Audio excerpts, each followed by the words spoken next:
right, let's talk about three concepts that are kind of a part of all the training that we're going to do today. All right, these three concepts are safety, comfort, and competency.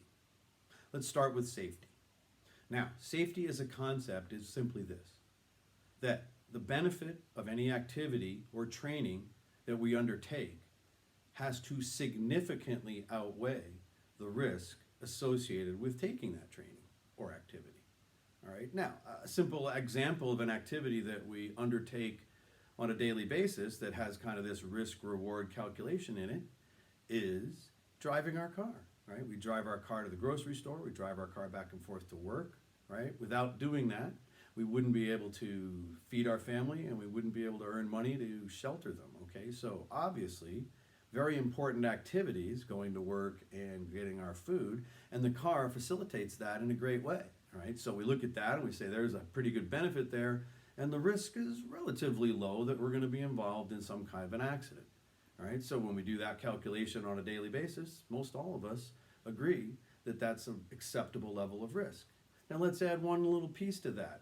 What if it was a huge snowstorm, blizzard, ice, deep snow, right? Well, gee, now that risk side comes up to the point where maybe we're staying home today, we're going to eat some groceries out of the cupboard, and we'll call in sick to work because the risk now of taking that car out on the road is pretty high, and the benefit for one more day at work or to pick up some groceries that we may not really need today, that's significantly outweighed. All right, so that gives you an idea behind that concept of safety. Now, as the instructor here, it's my job to make sure that everything that we're doing kind of fits that model, right? Anything that I ask you guys to do, the benefit of that has got to significantly outweigh the risk. So that's my job. I'm responsible for the safety aspect of it. Now, we've talked about risk, but what are we really talking about? What is risk, okay? Well, there's two kinds of risk. There's actual risk, and then there's perceived risk. Right? And these are the kinds of things that we need to think about to make that calculation. Right? So an actual risk might be the risk that you would suffer hearing loss from firing your firearm without having hearing protection on. Right? Some might suggest that training without that hearing protection is more realistic because we won't have that hearing protection when we're in our gunfight out on the street, and so we shouldn't train with it. But again, we look at that calculation and we see that, well, here's the risk of training without hearing protection. It's permanent hearing loss. And here's the benefit of actually doing that training, which is that in the unlikely event that we ever get into a gunfight, we might not be quite as startled by the loud noise of the gunshots that we're firing. That calculation doesn't seem to work, right? So that's an activity that we wouldn't do. Now, when we talk about perceived risks, okay, perceived risks are different from actual risks in that the perception of that risk is kind of based on the person that's doing the perceiving, right? The kind of word kind of goes along with the individual. My perception of the risk is going to be based on my knowledge and my skills and my understanding of whatever it is that we're about to undertake, okay? So, a brand new shooter might simply feel that the act of firing a gun is super risky, right? There's loud noise, the gun moves in their hand, the risk level associated with that seems to be off the charts, right? And yet another shooter that has lots of experience, right, firing that gun is just like a day at the work, right? Not that hard, not that risky, right? So perceived risk is something that is going to be kind of individualized and based on the person that's doing that perception. Now, it kind of leads into the next topic, which is comfort.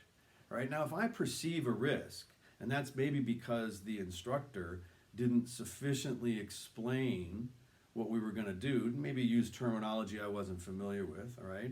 If that's the case, then I might have a level of comfort that's going to impede my ability to learn. You know, you get that fear in there, and it impedes your ability to learn, all right? Now, with comfort, we again look at it in two aspects. We look at it under the intellectual side and under the physical side.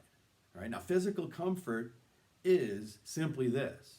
Are you going to be able to do what I'm asking you to do, how I'm asking you to do it?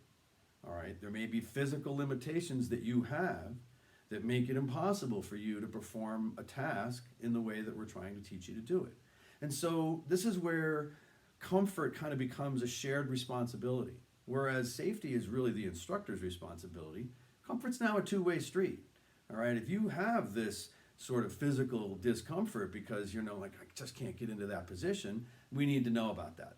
As the instructor, I need to be made aware of that.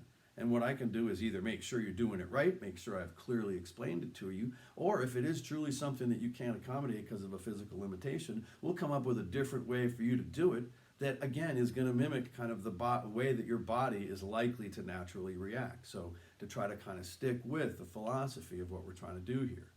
All right, so that's kind of the physical side of comfort. There's also the intellectual side of comfort, right? I mean, to be intellectually comfortable is to understand. And to understand is to know the reason why. All right, so everything that we're doing here, there's a why underneath it. Now, a lot of firearms training, they're just going to kind of spoon feed you what to do, but they're not going to explain to you the why. All right, and that leaves you in a worse place, because if you understand the why behind something, the ability of you to learn it, to be intellectually comfortable with it, and to therefore retain it is going to be much higher. The brain really likes to know the why behind things. And again, we've talked a little bit about the why, but the why behind a lot of what we're going to be doing in this class is because we want to do things the way that the body is going to react naturally when we have these kinds of situations come up. All right, so that's comfort. Again, shared responsibility. You need to let me know when you either have some kind of physical or intellectual level of discomfort, and I will do my best to make sure that we address that and we can move past that. Right? Now, the last part of this is competency. Now, competency is simply what we're all trying to develop by coming to this training. We would like to be more competent shooters. We would like to be able to competently and safely protect ourselves in a dynamic critical incident. All right? So, how do we build competency? Well, it starts with the instructor delivering the material to you guys in a clear fashion so that you understand it. Right? Once that's been done, it becomes your responsibility to kind of internalize that, assess what you're currently capable of, assess what you need to be better at, and then assess what you need to do to get better at it within the limitations that you've got, whether it's time, resources, facilities, whatever it is, okay? And it's an iterative process, and most importantly, it's an individual process, all right? It's subjective. There's no score. You're a 7-level shooter, okay? That's not what we're talking about here, right? Competency is something that is individual for you and subjective.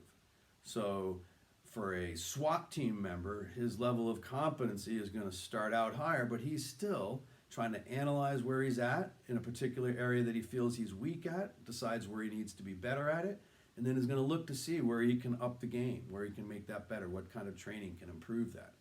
Someone else who starts at a much lower level is still going through that same process, but of course they're not trying to make the big leap from here all the way to there. It's small steps, but it's a constant iterative process. You're trying to always get better with your training.